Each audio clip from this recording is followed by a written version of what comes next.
This is former Razorback wide receiver Andrew Armstrong, and you're listening to The Morning Rush. Going back to when you were little, when I was a kid, playing football all these times, building up to the stature of trying to be consistent. That's your main goal, to trying to be consistent, You don't want any inconsistencies in your game.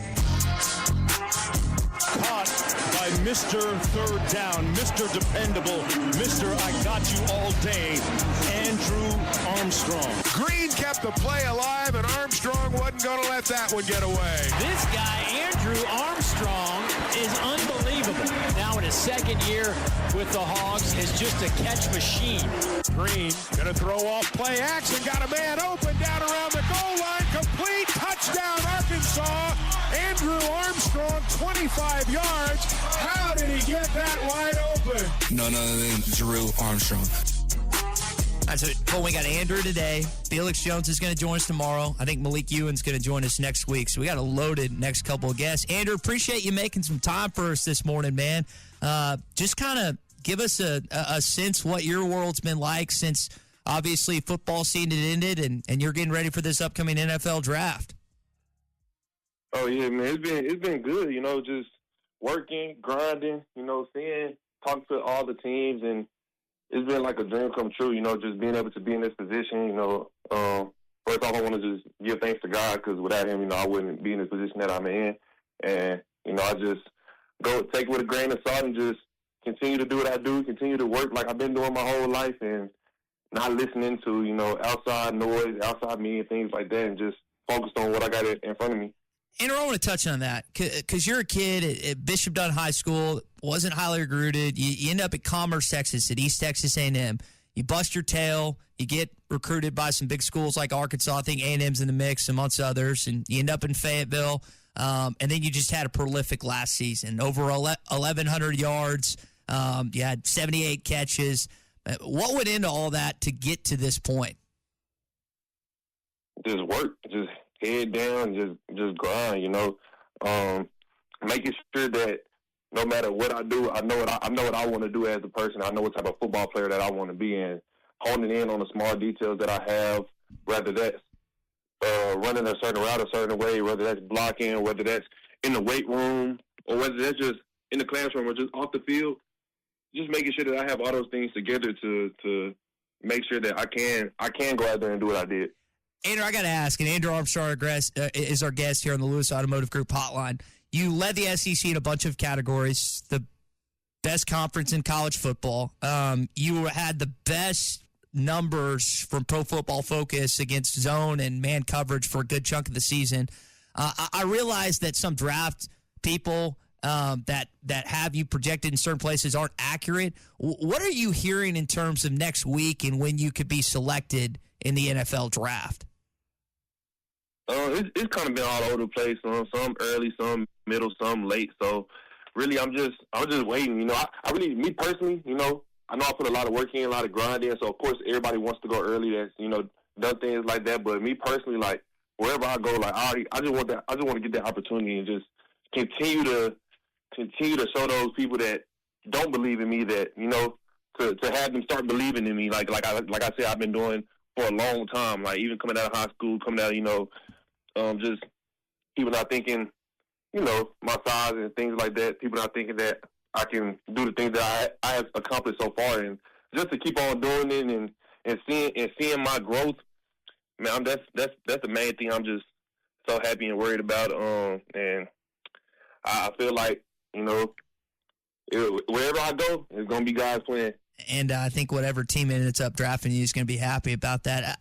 Andrew, one of my bold predictions last year is that you would go over 1,000 yards, and you did that. And one of the things I noticed from the interactions we had at SEC Media Days is you and Talon had some chemistry. You guys were busting each other's chops about who was actually from Dallas, and Talon was, I guess, Louisville? And it's like, that's not Dallas, man.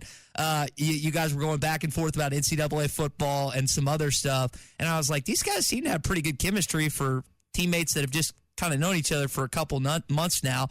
How did you develop that rapport with Talon Green here at Arkansas in just 1 year?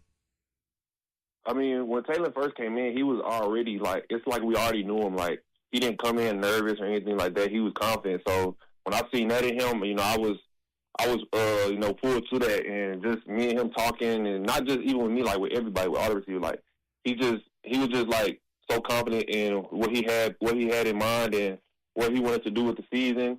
And you always want somebody that's gonna, be confident and things like that. So I feel like from that point on, we were just cool, and knowing that he was gonna be like the quarterback and things like that. It was definitely much more easier, to talk to him and have those conversations with him and have fun. You guys had some connections in the Tennessee game and over the course of the season. I don't want to put words in your mouth, but was the Tennessee the best moment for you in the 2024 season?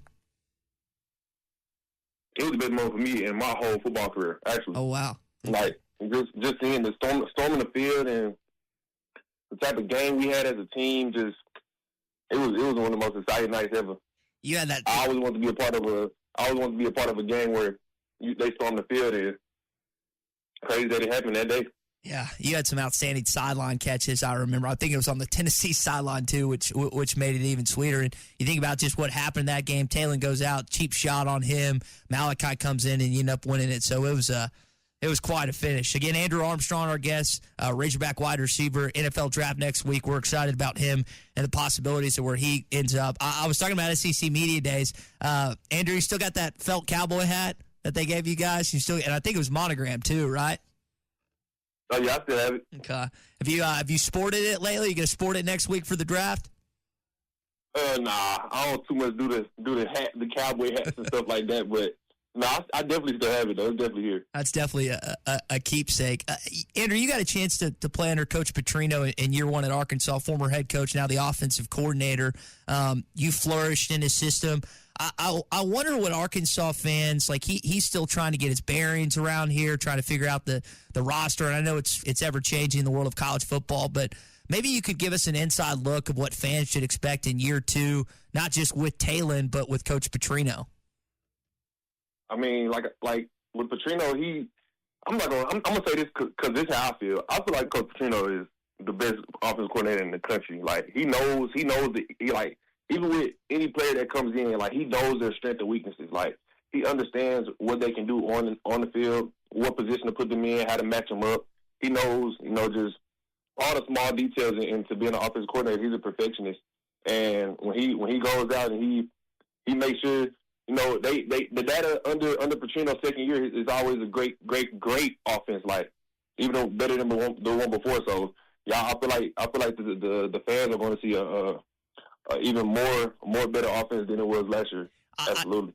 Andrew, I know there's a lot of moving parts right now with that. I say moving parts, but there has been with that roster. You think about you, Isaac, and Isaiah no longer in Fayetteville, and Taylor's got a whole new crop of receivers he's got to get used to. And I know he came over last year from Boise State, and he had to do kind of a similar thing, but maybe you could share some insight on what that dynamic looks like, just developing relationships, not like just you did, but some of the other guys with Talon last year as well.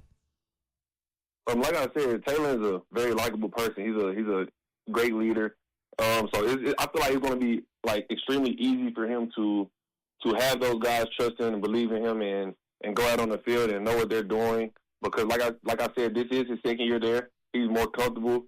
He's more comfortable in the offense as well. So he has more confidence, to tell those guys like, oh, you should be here, or this is how it is, like, So I feel like Taylor's gonna do his thing. Knock on wood, Andrew. They're going to play this spring game on Saturday. Weather, it depends on what the weather does, inside, outside. Hopefully it's outside. What was last year leading up that week like, and then just the spring game itself? What was that like for you and your teammates, and maybe what you could give us some stuff on what it'll be like this year?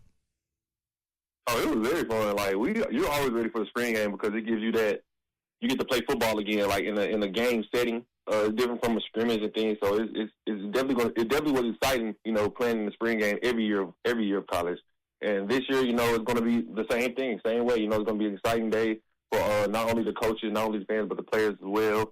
They're going to go out there, be excited, play as hard as they can, and it's going to be a great day.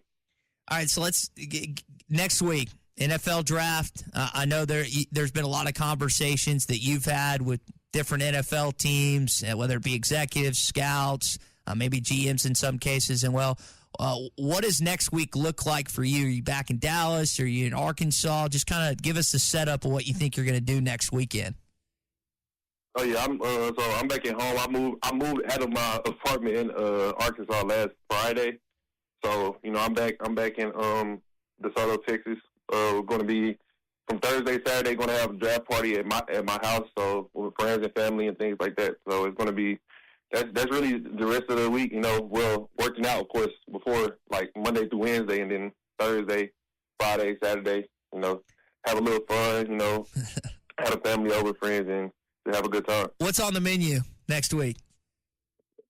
I think we got some barbecue Saturday, some wings and pizza Thursday. I think we got a cater Friday. Okay, so we got some variety next week. Heck yeah, I love it. We got some little variety. Little variety going on. Andrew, dude, nothing but the best of luck next week. Can't wait to see your name called by whatever NFL team. It's going to be really lucky to have you. You had an outstanding season. You talked about your growth from where you were in high school to East Texas A&M and here to Fayetteville. We've seen it in front of our eyes.